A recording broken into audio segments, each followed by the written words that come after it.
Yo, dog, Kenny Boucher here, the Long War, acting host of the Battle Reports, and I got a special guest with me tonight. I got Austin, A-Dog. What's up, brother? What's up, man?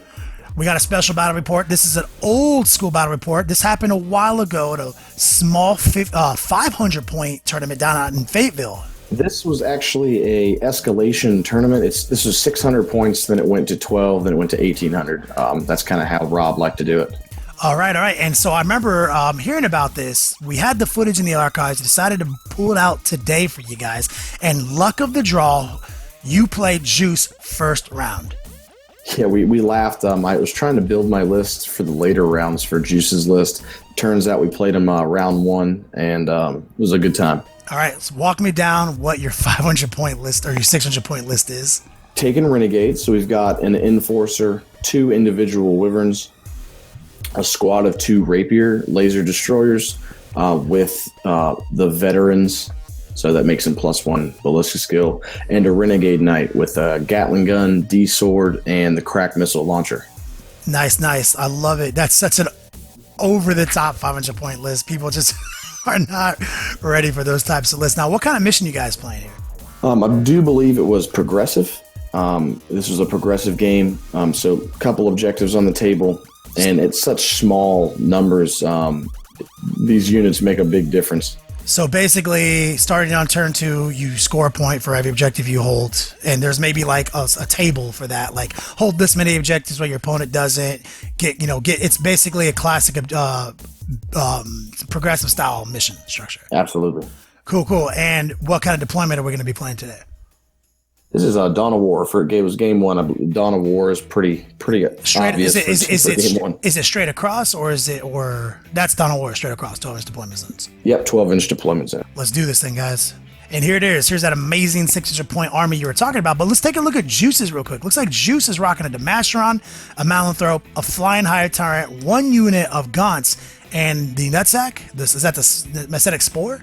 Yeah, Spore. Definitely. So interesting to note here, Juice is going first, but that's only because he seized the initiative on you. Looks like he tried to no-deploy you, get in the cut, but then he got to go first.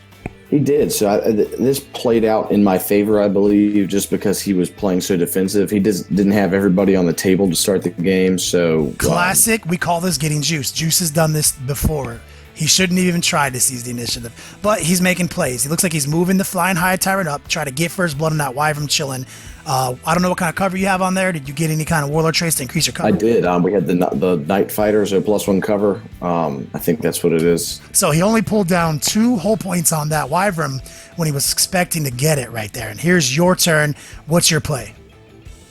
So I was very happy to not allow first blood with that Wyvern. So really just trying to kill what we can. He's got that awesome cover save. So I do have, I think, a Wyvern in range to kill his Malanthrope, and that's what we're talking about. Malanthrope. Yeah, Malanthrope has a shroud bubble, so basically you can't interact with any of his bugs until you take out the Malanthrope. Luckily, Wyverns don't give a shit about no Malanthropes.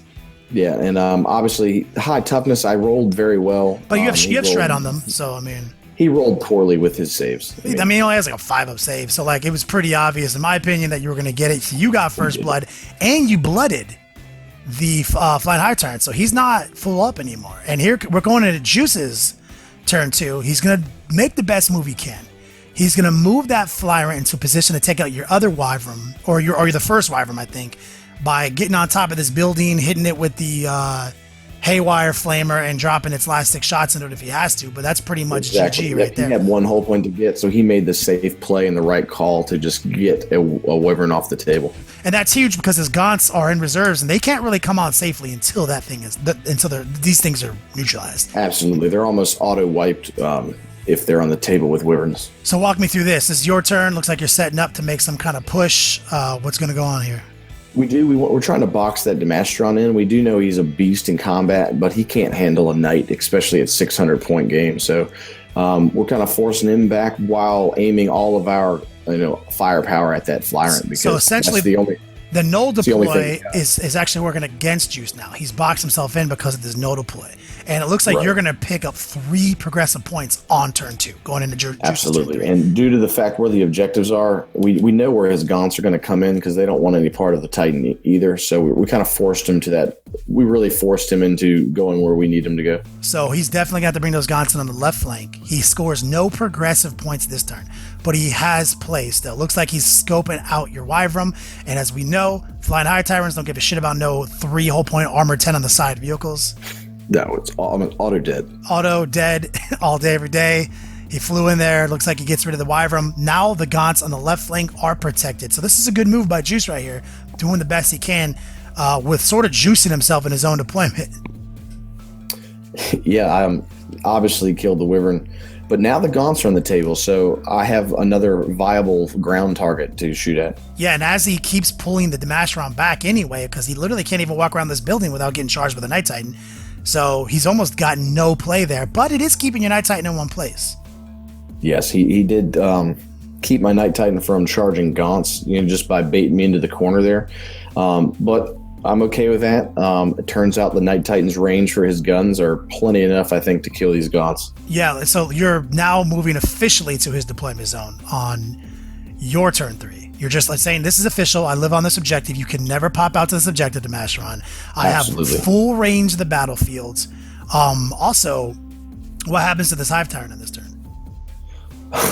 Well, we did take some shots at it, and those are twin-linked rapiers. So we were able to... So you did a wound. He failed his grounding check and wounded himself again and died. Yeah.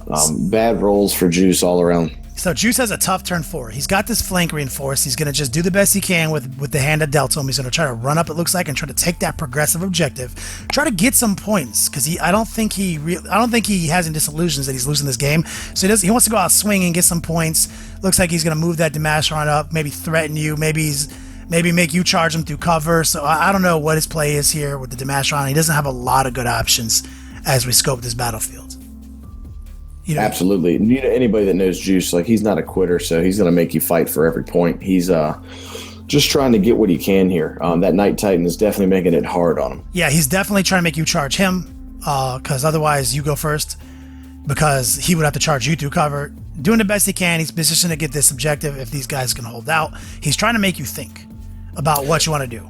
So I do believe my turn 4 here coming up, I did think about it. There is no Night Titan in history that wants to charge the terrain when we can just shoot the Damastron to death. So what it looks like here, though, is you're going to shoot your Gatling gun downrange at those guns and your Stubber. You're going to shoot the 360-degree crack missile launcher turret back at the Damastron, so that makes him a viable charge target for you still. Absolutely. And then that gives you options in the future. If you're ever overthinking something, it just gives you options. Again, I don't think he made any saves.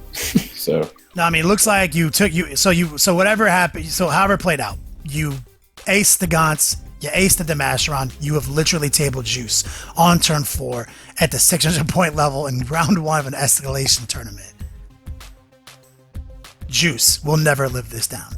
No, that was like that was biblical. So I know this is a short form battle report, but we did want to throw this at you guys.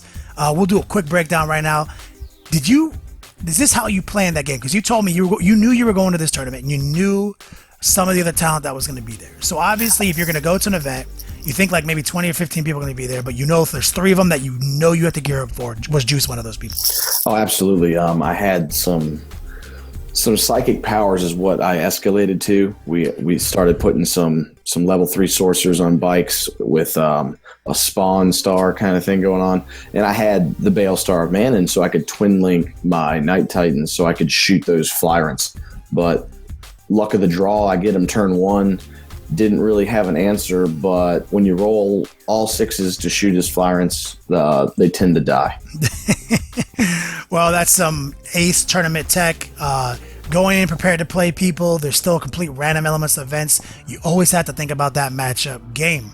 Always great to see you bring these ridiculous armies. You always have a new take or a really interesting take, and you always play as competitively as you can, but with beautifully painted models. Yeah, I appreciate it. Anyway, brother, thanks for joining me today. Check out thelongwar.net. It is the fastest growing library in video content today.